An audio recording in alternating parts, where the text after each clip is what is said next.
The title of the message is This One Thing.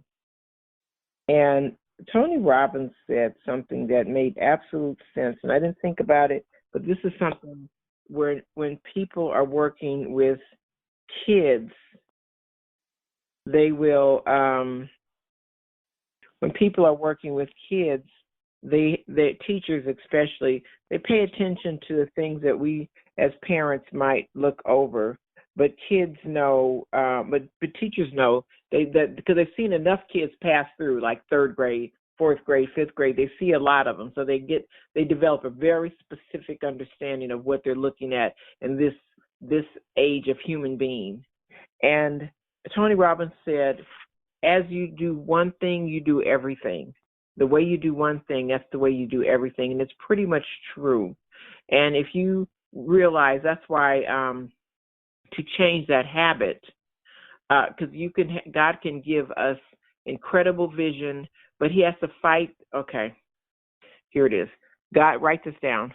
God can give us incredible vision, but He has to fight through our behavior to make it happen, our habits and behavior to make it happen. You can have the most awesome vision, you can have an incredible vision, but if your work habits and your demeanor is something that works against the flow of the anointing and the excellency of heaven, you're going to have a problem. You're going to be praying for, if you have, and let me say some things what that means.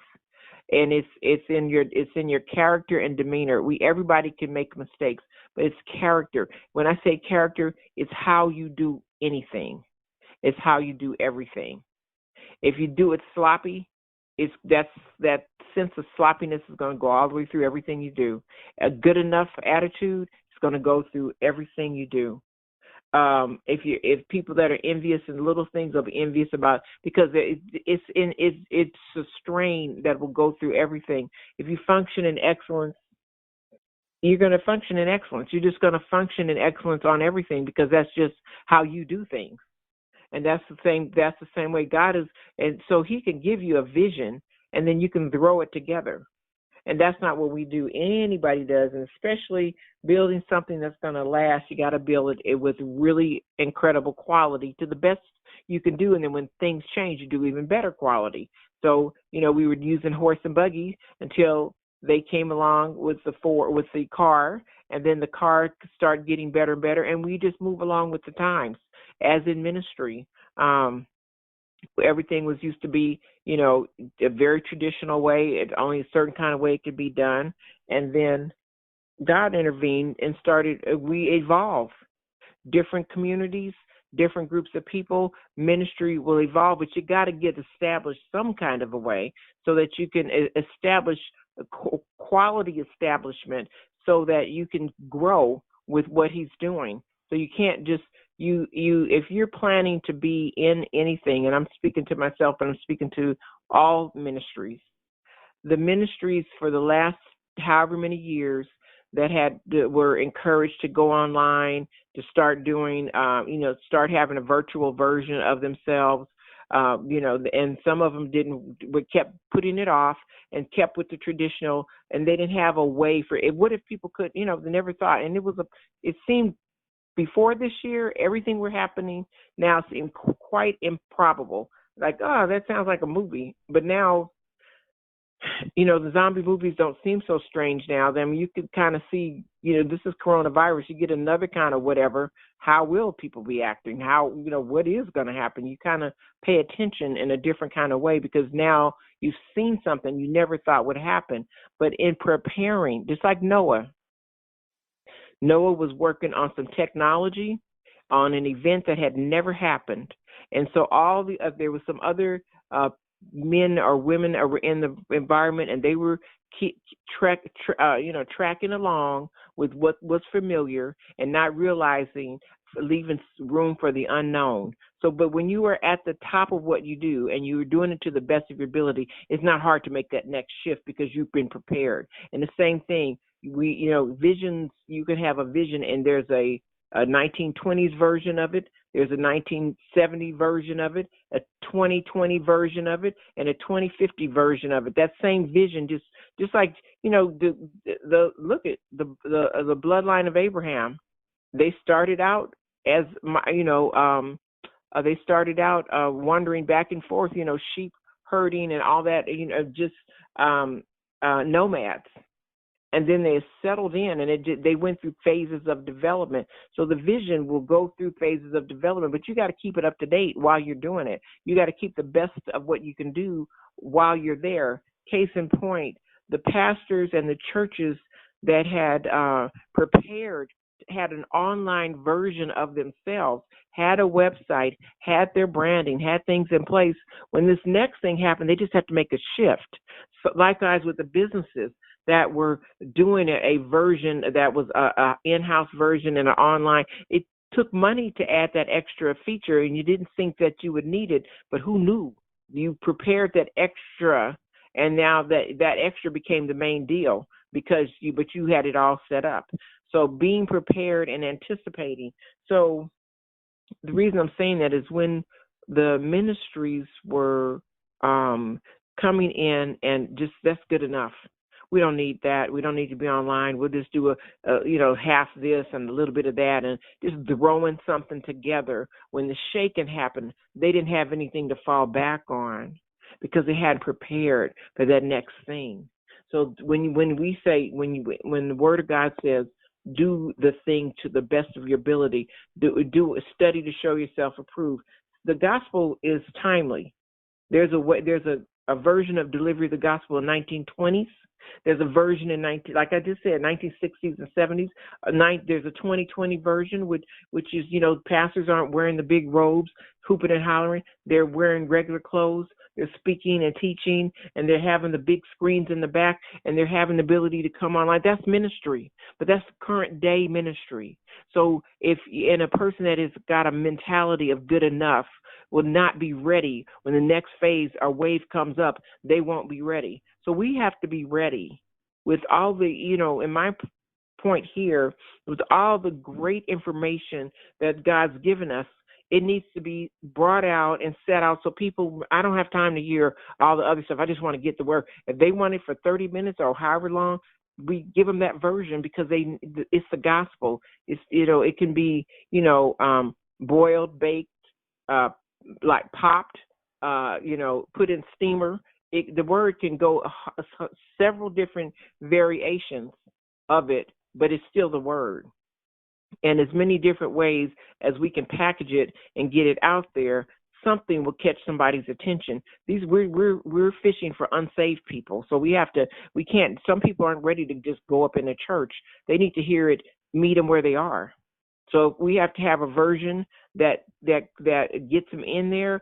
Then start in that pool. You draw fish. You drawing them in, not beating them in, but you're drawing them in. There's got to be something relatable in your actions and in your testimony to get people to come forward. So the reason I'm saying that is to the best and the upgrade and the top line that can be done at this point, then that's what you do. So when we say this one thing, look at yourself, look at your life. Am I doing the best version of myself now? Not still functioning in the 15-year-ago version of myself. Am I the current day version of the best manifestation I can be of myself today? And that's how old people, we've seen 30 and 40-year-old people that function like they're 70. Just real, everything is just stuck. And then you see people that are 60, 70, and 80, and they have it going on like they're 30 because it's a mindset. Am I going to be current with the times? Am I going to be functioning? Is my witness and testimony only good for people my age, which everybody's practically have any kind of sense? When you get past 50, 60, 70, you better know to be saved because you're not going to be here forever. So you need to figure out how to get some kind of way, get salvation on your agenda. But so they're not the hard catches because it ain't hard to catch somebody that can't run, can't go that fast. But there's millennials. There's people that what are they doing? They're, in the Catholic Church is coming up. Jesus was current. He was current with his time. He would be current today. If he came today walking in sandals and a robe and just hanging out and speaking that wonderful word he was speaking, sitting out at the beach, he would have a crowd today. If he probably would wear jeans, he probably look a little different. He probably would be. I told you guys we were looking at a car over in Santa Monica, and the man that built the car, he was completely Jewish. He was Jewish. His brother, and there was a couple of them. But he put it, and this man looked like the spitting image of Jesus. If Jesus was alive today, he had wavy, thick black hair, green eyes, olive colored skin. And I was like, oh my God, I really did say this for real. I was sitting in the other side of the seat. I was looking over, and I said, oh my God, Jesus built my car. Built this car, and that was like, he looked just like him. He looked like he looked like that's what Jesus would look like. Just like, oh my God, like he could actually walk on water. He looked just spitting image. And I thought, oh my God. So whatever Jesus had going on back then, it was enough to magnetism to have crowds of people, aside from the healing.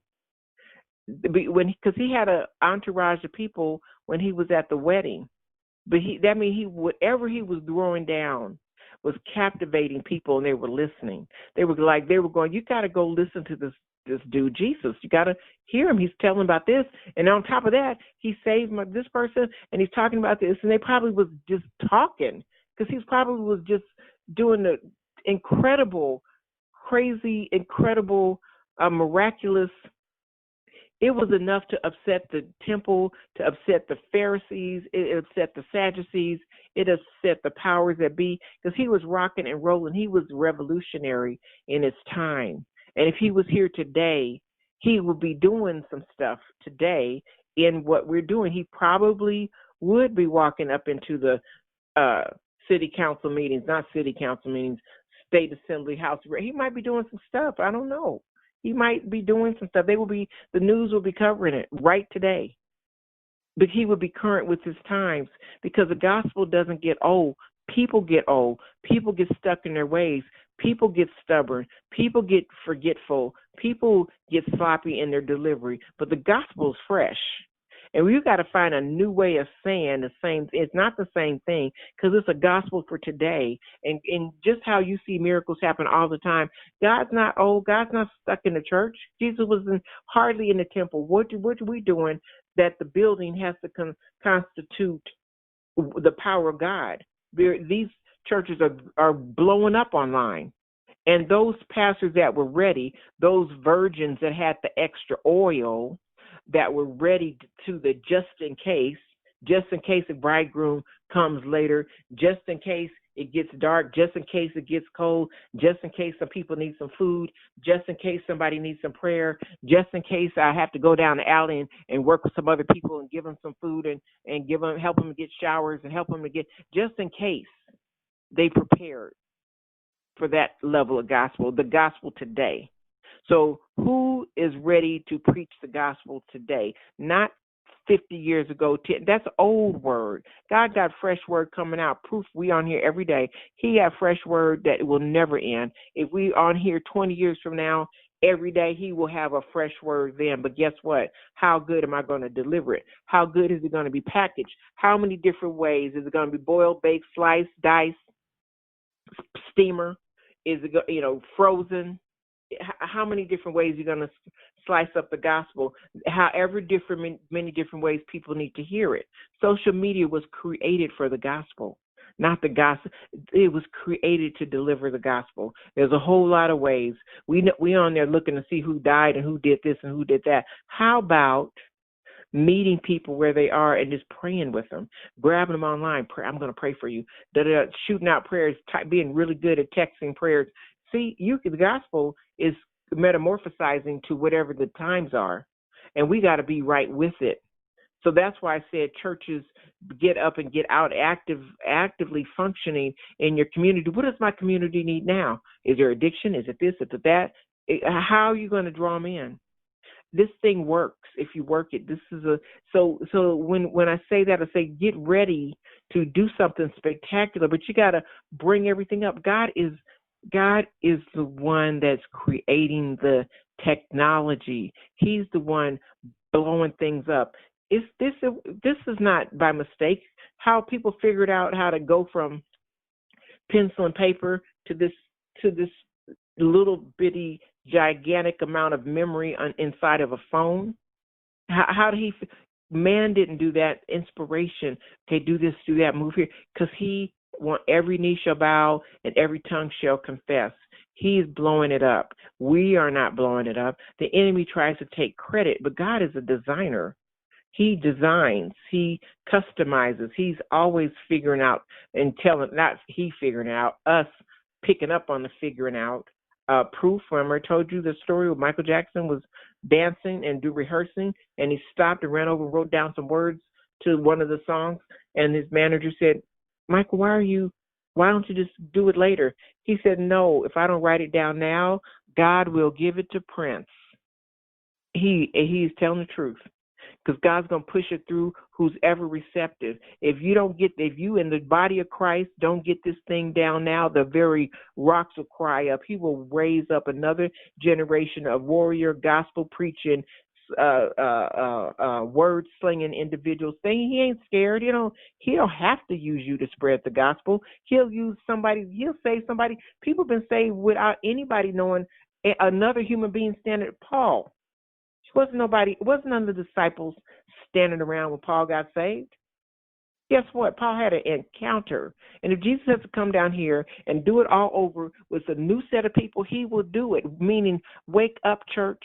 Wake up. He don't need you. He don't need to come in the building. He wants to be everywhere.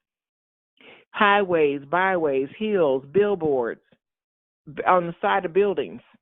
Why isn't Jesus popular? He is. He got to bust out.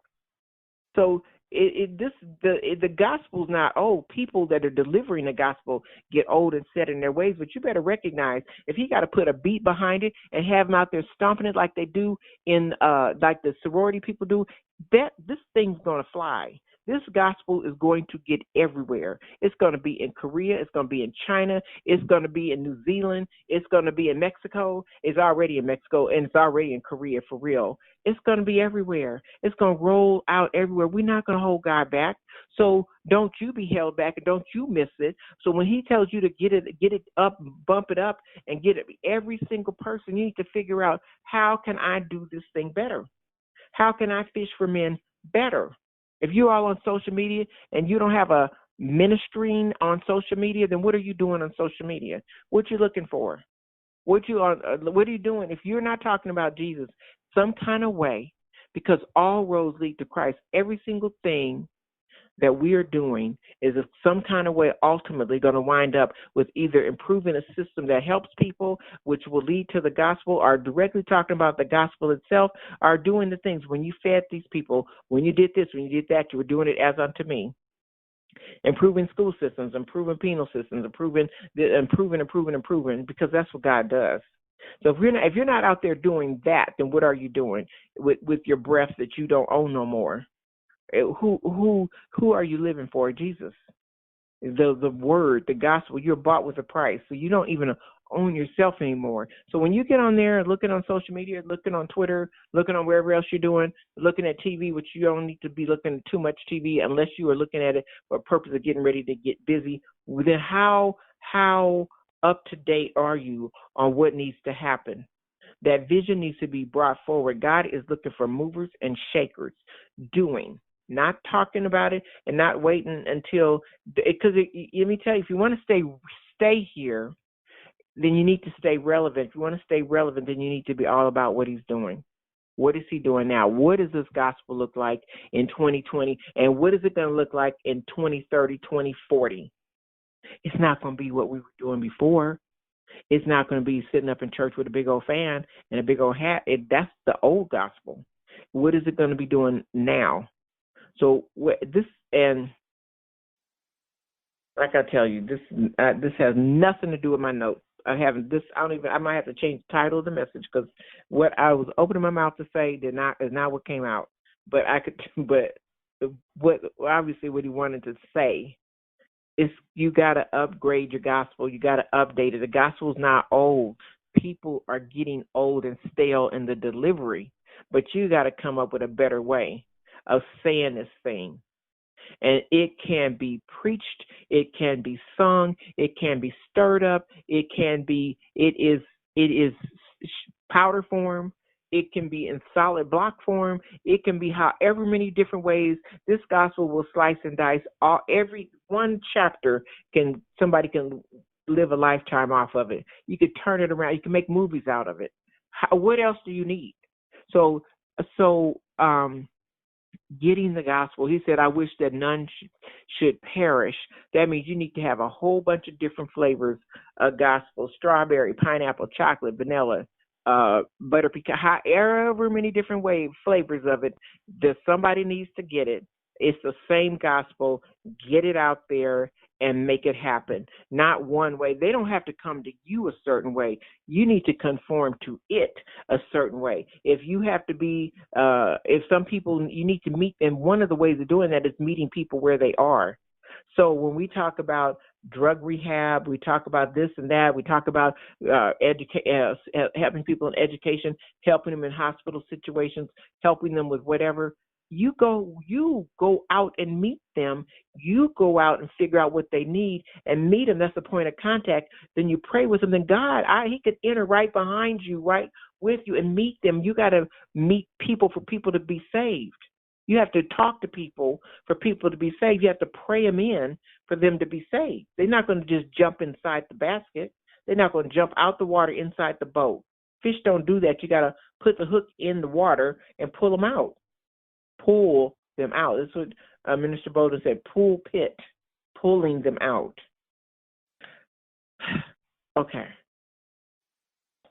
Okay, so I don't even think we're going to read the scripture because I'm not even nowhere near a single thing that I had written down here. So, but apparently that needed to be said. But the gospel is fresh.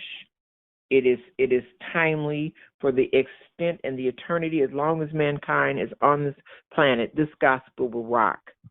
You got to figure out how to rock it. And I'm telling you, it's going to be a new generation of people that will be kids, 30-year-olds, 40-year-olds, 20-year-olds. Kids can understand it. Your job is to figure out how many different ways it needs to be tailored to hit different people. And he calls unique individuals out to certain groups of people. He might call people out to just work in the entertainment industry. He might call somebody out to just work for corporate executives because they got to hear a different kind of way because their ears are trained a different kind of way. Entertainment industries train a different kind of way, depending. But however, you need to get it. The boots need to be on the ground telling people about Jesus. Jesus was an excellent example of how to talk about what he's doing. Know what he's saying, know what he's doing. Your passion and intimacy will help him to come out in your conversation. But this thing has to go, people. It has to blow up. People have to know about Jesus. And you can say, what can I do? Now we're in social media. Everybody's equal. You can do anything to the degree that you want to. And you need to tell as many people as you possibly can and latch on to as many people as you possibly can who Jesus Christ is and what he can do for you and what you need to, why you need him. However the gospel is flavored different ways, you find your flavor and get busy doing it.